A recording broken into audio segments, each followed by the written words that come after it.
Alaykum Nurota tuman aholisi, aziz mehmonlar. Assalomu alaykum. Hammamizga ma'lumki, davlatimiz rahbari tomonidan mamlakatda, qolaversa har bir mahallada aholimiz tinchligi va osoyishtaligini ta'minlash, buning uchun jinoyatchilikka qarshi kurash tizimini tubdan isloh qilish davlat siyosatining ustuvor vazifalaridan biri darajasiga ko'tarilib, barcha mas'ullarni amaliy ishga kirishish vazifasini qo'ydilar. Qachonki mamlakatda tinchlik va osoyishtalik hukm surib, munosib hayot sharoitlari bilan ta'minlangan, har qanday jinoiy, tajovuz va tahdidlardan himoyalangan va kafolatlangan bo'lsa, chet ellik tadbirkor, sarmoyadorlar hech ikkilanishsiz o'z investitsiyalarini mamlakatga kiritadi. Bu esa o'z navbatida yangidan yangi ish o'rinlarini, aholining mehnat bandligini ta'minlashga xizmat qiladi. Shundan kelib chiqib, bu boradagi ishlarni jadallashtirish maqsadida Prezidentimizning 2025-yil 3-yanvarda birinchi sonli 2025-yilda respublikamiz mahallalarida xavfsiz muhitni yaratish va huquqbuzarliklarning barvaqt oldini olish tizimi samaradorligini yanada oshirish chora-tadbirlari to'g'risidagi qarori qabul qilinib, bugungi kunda shu asosda jinoyatlarning sabablarini mahallabay va sohabay muhokama qilish tartibi, mahallalarni kriminogen darajasini toifalash tizimi, mahalla yettiligi instituti ijtimoiy profilaktika tamoyili asosida huquqbuzarliklarning profilaktikasini amalga oshirish amaliyoti doirasida aholimizda xavfsizlik hissini shakllantirish borasida qator belgilangan chora-tadbirlar samarali amalga oshirilib, o'z natijasini bugungi kunda berib kelmoqda. Bugungi kun talabi shundayki, sodir qilingan jinoyatlar uchun jazo muqarrarligini ta'minlash qanchalik muhim vazifa bo'lsa, ularni keltirib chiqaruvchi omillar va shart-sharoitlarning barvaqt aniqlash va bartaraf qilish undan ham muhim vazifa qilib belgilab berilgan. Shu sabab yangi O'zbekistonda huquqbuzarlik va jinoyatchilikka qarshi kurash umummilliy dolzarb vazifaga aylandi desak, mubolag'a bo'lmaydi.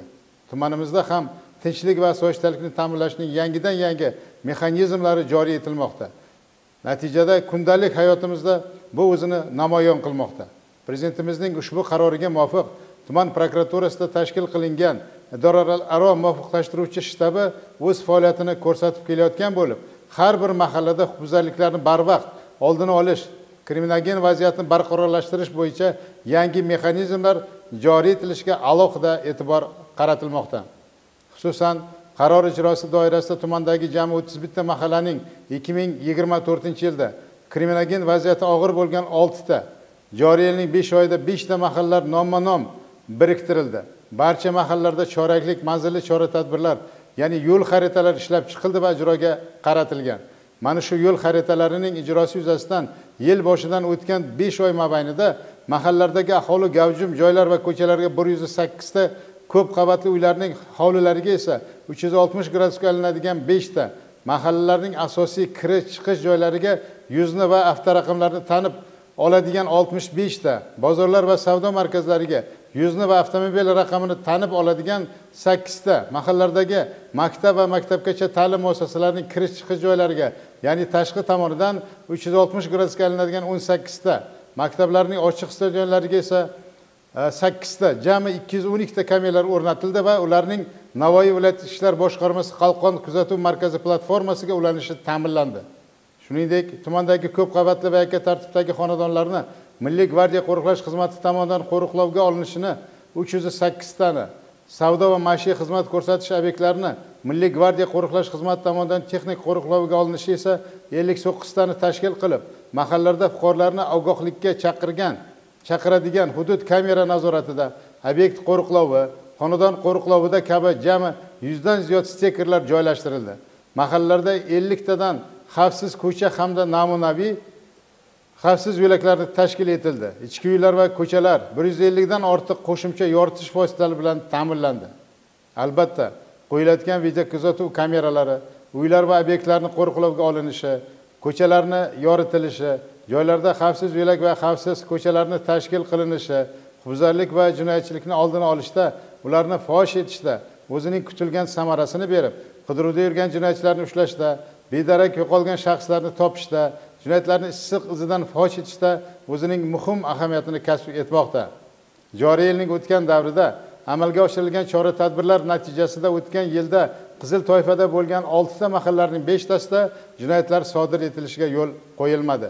Demak, 5 tasida kriminogen vaziyat bugungi kunda barqarorlashdi.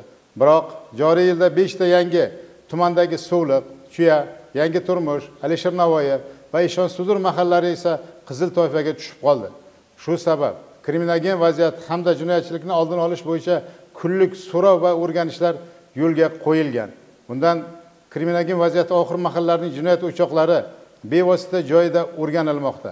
Shu bilan birga tumanda oldini olish mumkin bo'lgan 40 ta mahalla jinoyatchiligiga kiradigan oldini olish mumkin bo'lgan 16 ta jinoyatlarning asl sabablari o'rganilib, aybdor shaxslarga nisbatan tegishli prokuror ta'sir choralari qo'llanilib kelinmoqda.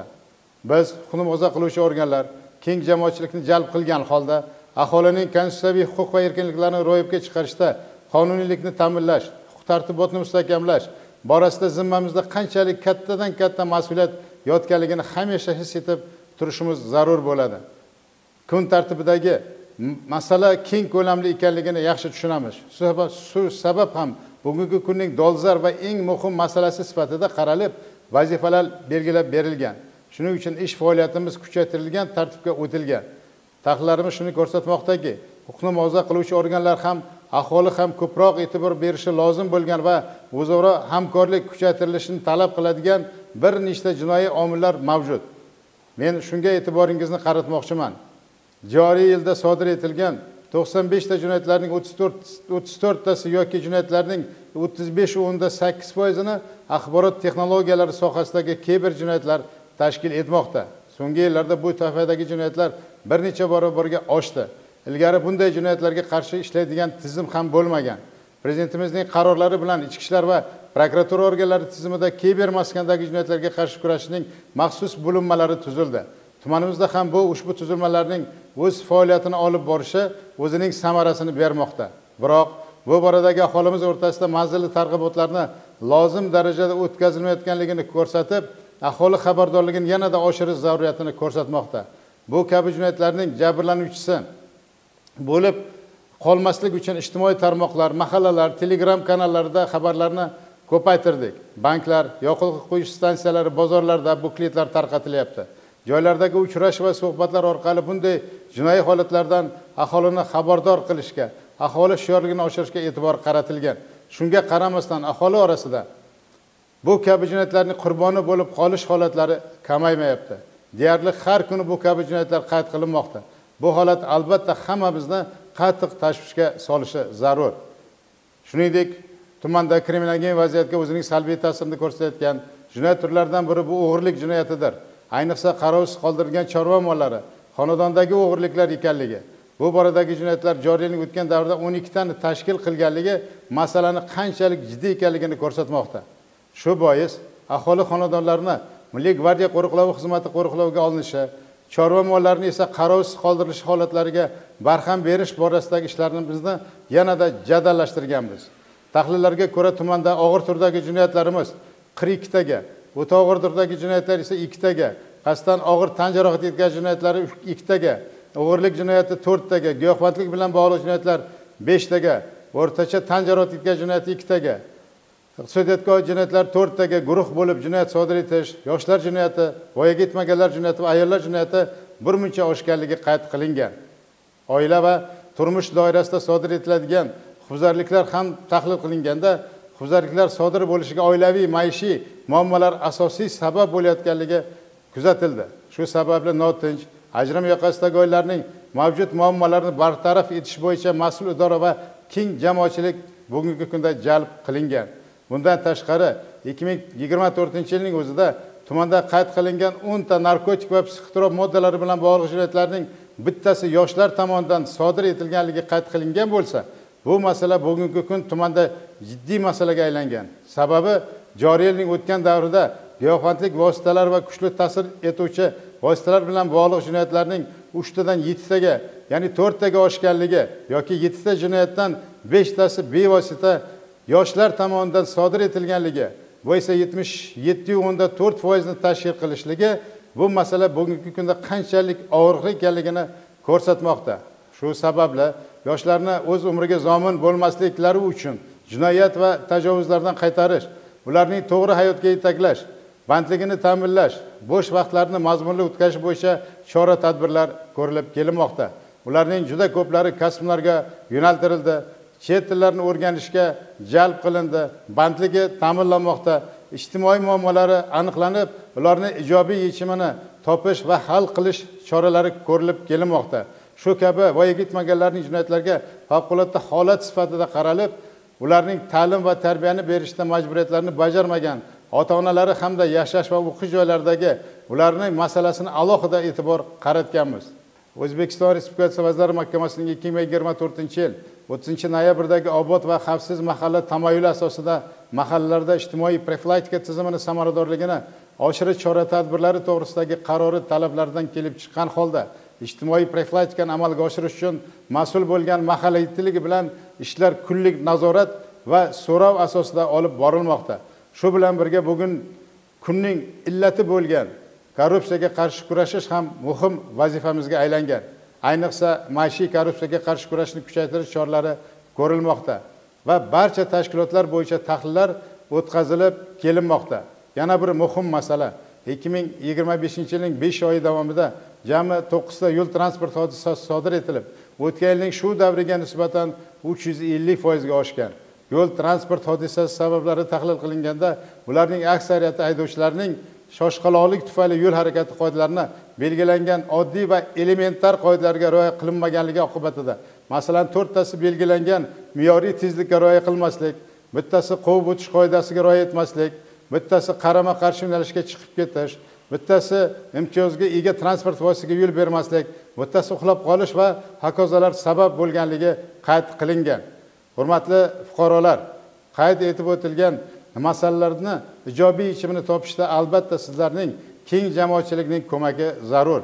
Har bir xonadonga tushib, borib, mavjud muammolarni o'z vaqtida aniqlasak, ularni ijobiy yechimini topish choralarini ko'rsak, har birimizda ayniqsa yosh avlodda maktabgacha ta'lim va maktabdan huquqbuzarlik va jinoyatchilikka qarshi immunitetini shakllantirsak, albatta oldimizga qo'yilgan vazifalar ijrosi so'zsiz ta'minlanadi. Shuning uchun hurmatli fuqarolar, mustaqil O'zbekistonimizning mustaqilligini, uning tinchligi va osoyishtaligini ta'minlashda har bir fuqaro o'z hissasini qo'shishlikka, huquqbuzarlik va jinoyatchilikka qarshi kurashda faollikka chaqirib qolamiz. Tumanimizni jinoyatchilikdan xoli va xavfsiz hududga aylantira olsakgina, oldimizga qo'yilgan vazifa ijrosini ta'minlagan va maqsadimizga erishgan bo'lamiz. E'tiborlaringiz uchun rahmat. Assalomu alaykum, hurmatli Nurota tumani aholisi. Bugungi kunda jamiyatimizda tinchlik va xavfsizlikni ta'minlash, jinoyatchilik va huquqbuzarliklarni oldini olish har birimizning ongli munosabat va mas'uliyat talab qilinadi. Tumanda jinoyatchilikni oldini olish, fuqarolarning mulki, jismoniy va axborot xavfsizligini ta'minlash maqsadida quyidagi masalalarga alohida e'tibor qaratishni so'rayman. Turli xil jinoyat va huquqbuzarliklarni oldini olish umumiy vazifamiz. Jinoyatlarning oldini olish faqat huquqni muhofaza qiluvchi organlari vazifasi emas, balki har bir fuqaroning jamiyat oldidagi burchidir. Qonunbuzarchilik holatlarini befarq bo'lmang. Qonun buzilsa, bu barchaning xavfsizligiga tahdid soladi. Kiber jinoyatlardan ehtiyot bo'ling. Kundan kun internet orqali amalga oshirilayotgan jinoyatlar soni ortib bormoqda. Ko'p hollarda fuqarolar o'z beixtiyotsizligi tufayli kiber jinoyatlarga tuzog'iga ilinmoqda. Begona shaxslarga shaxsiy ma'lumotlarni bermang. Shubhali saytlar va ilovalar havolalariga ochmang. Ijtimoiy tarmoqlardagi soxta tanishlar va mukofotlar haqidagi aldamchi ma'lumotlarga ishonmang. Onlayn to'lovlarni faqat rasmiy himoyalangan platformalar orqali amalga oshiring. So'nggi vaqtlarda ayrim fuqarolar tomonidan mol hayvonlarni nazoratsiz holda yaylovlarga chiqarib yuborish, bir necha kun ortidan izlashga tushish holatlari ko'paymoqda. Bu esa yo'qolish, yovvoyi hayvonlar tomonidan zarar yetkazilishi, eng achinarlisi o'g'irlik holatlariga olib kelmoqda. Mol hayvonlarining xavfsizligi uchun mas'uliyat sizga yuklatilgan.